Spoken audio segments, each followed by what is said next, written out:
Imagine if a 33-second video destroyed your entire career and cost you over $10 million. That's almost what happened to one player in the 2016 NFL Draft. On draft night, Ole Miss offensive lineman Laremy Tunsil was on the verge of living his dream. Sitting with his family in the green room of the Roosevelt Theater in Chicago, in some mock drafts, he was projected as the #1 overall pick. A moment that would secure him roughly an $18.6 million signing bonus and over a $25 million contract. 2 decades of hard work for Laremy Tunsil all came down to this moment. But just 13 minutes before the 2016 NFL Draft started, disaster struck. Out of nowhere, a video surfaced on his own Twitter account, showing him smoking through a gas mask. This was a blatant act of sabotage. Tunsil had no idea how it happened. As the draft started, Tunsil watched in shock as his stock plummeted. With each passing pick, millions of dollars slipped away. What should have been the best night of his life quickly turned into his worst nightmare in only a matter of a few minutes. And the worst part, Tunsil was powerless. All he could do was sit and watch as his dream unraveled in real time. It didn't end here. Minutes after he was finally selected by the Miami Dolphins at the number 13 overall pick,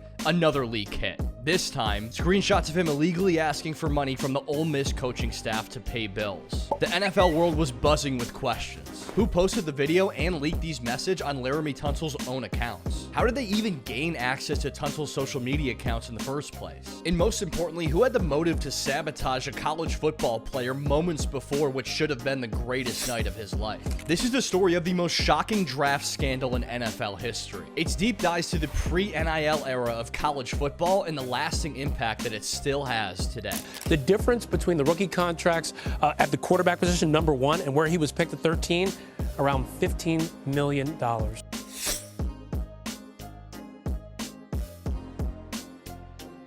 To truly understand the events of the 2016 NFL Draft, we first have to rewind to Oxford, Mississippi. The year is 2013. Ole Miss football is facing a major challenge. They spent nearly a decade in the middle or bottom of the SEC. Frustration is mounting. The fans expect more, and the program isn't living up to the storied tradition they pride themselves on. Enter Hugh Freeze. In his first season as head coach, he led the Rebels to a 7-6 record. Modest progress, but still not enough. Now, coming out of the season, all eyes turn to one of the most important days on the college football calendar, National Signing Day. Expectations were tempered, but what happened next would shake the college football world. The day started strong for Ole Miss football. The #1 overall recruit in this class, Robert Kimdichie, committed early to Ole Miss. Then came another bombshell. Laquan Treadwell, the top wide receiver in the nation, also committed to Ole Miss. Suddenly, people were paying attention to Ole Miss football. And then came the moment that sent shockwaves through the college football world. Laremy Tunsil, the top offensive tackle in the country, chose Ole Miss. One after another, top-tier recruits kept coming. By the end of the day, Ole Miss had secured the 7th-ranked recruiting class in the nation,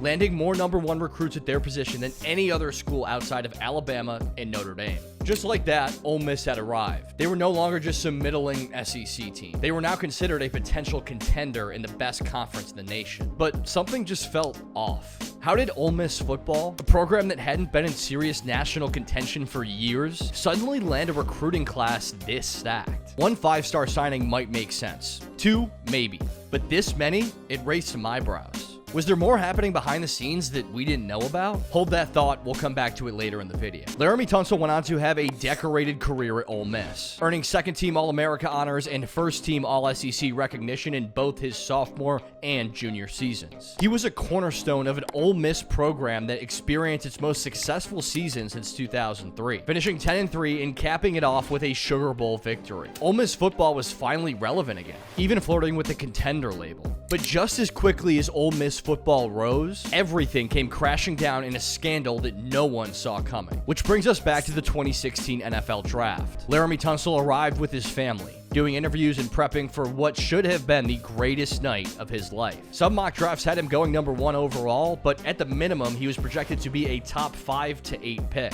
And everything seemed to be going according to plan. Then, with just 13 minutes left before the draft began, chaos erupted. A video surfaced on Twitter from Tunsil's own account showing him smoking out of a gas mask bomb. The NFL world was absolutely stunned. Instantly, every conversation shifted to Laremy Tunsil. At 8 p.m., the draft kicked off. Jared Goff and Carson Wentz went 1st and 2nd overall, followed by Joey Bosa, Ezekiel Elliott, and Jalen Ramsey. There were whispers that Tunsil's stock was slipping, but with no offensive lineman off the board just yet, it wasn't cause for major concern. The expectation remained that he would be the first overall offensive lineman selected. Then, at number 6 overall, Baltimore took offensive lineman Ronnie Stanley. 2 picks later, at number 8, Tennessee selected Jack Conklin. At that moment, Laremy Tunsil's body language shifted completely. He knew his draft night had taken a disastrous turn. With every pick that passed, millions of dollars were slipping away. Finally, at number 13 overall, the Miami Dolphins ended his free fall, selecting Laremy Tunsil. With the 13th pick in the 2016 NFL Draft, Miami Dolphins select Laremy Tunsil, tackle.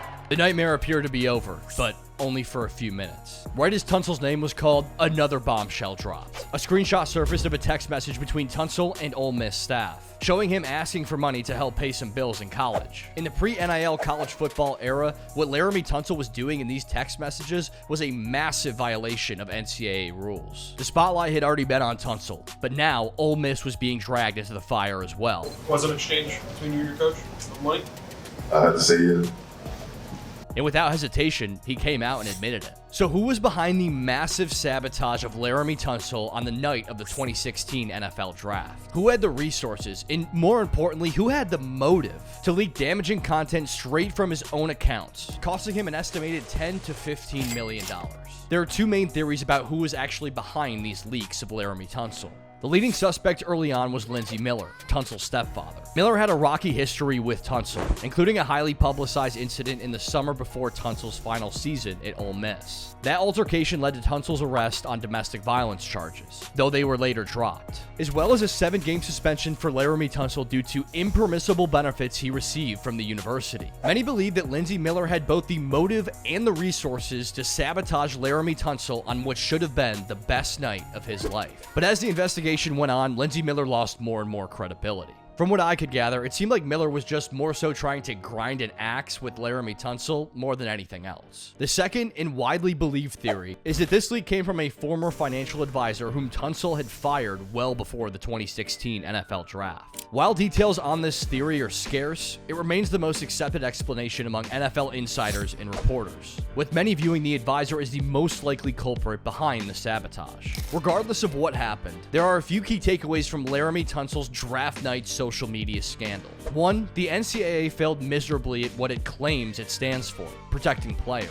Tunsil was the victim here, plain and simple. His account was hacked and he was sabotaged on one of the biggest nights of his life. Yet, there was no real support or protection for him. 2. When we hear about pro athletes struggling financially, which is a pretty common occurrence, the narrative often blames the players. But in reality, there are plenty of bad actors lurking around them, trying to take advantage in any way that they can. Lindsey Miller and Laremy Tunsil's former financial advisor are perfect examples of these bad actors. It's easy to criticize athletes because that generates clicks. But at the end of the day, they're human too. And just like anyone else, they can make mistakes. 3. While NIL has created a chaotic Wild West environment in college football, it's ultimately the right move. Players should have the ability to benefit from their own name, image, and likeness, rather than being left vulnerable to situations like Tunsil's. 4. And most importantly, despite this draft night fiasco, Laremy Tunsil persevered. He went on to become the highest paid offensive lineman in NFL history, and is well on his way to the Hall of Fame, potentially as a first ballot inductee. So yes, this story does have a happy ending to it, but I can't help but wonder, what if this had happened to someone who wasn't nearly as talented or mentally strong as Laremy Tunsil? For many players, a scandal like this could have been a career-ending blow. And just think about how ruthless you have to be to leak something of this magnitude. It's mind-blowing. Which brings me to my final question as always. Who do you think truly was in the wrong here? Clearly, Laremy Tunsil was the biggest victim, but was he actually at fault? Personally, I don't think so, but that's just me. Let me know your thoughts in the comments below. I read and respond to every one of them, and I love hearing the takes that you guys have. This video was inspired by an incredible documentary called Foul Play, which dives deeper into this scandal, exploring Ole Miss, Mississippi State, and the NCAA's role in it. It's one of my favorite sports documentaries of all time, and I watch a lot of them. So I highly recommend checking it out. I'll link that in the description below. Thanks for watching, and I'll see you next time.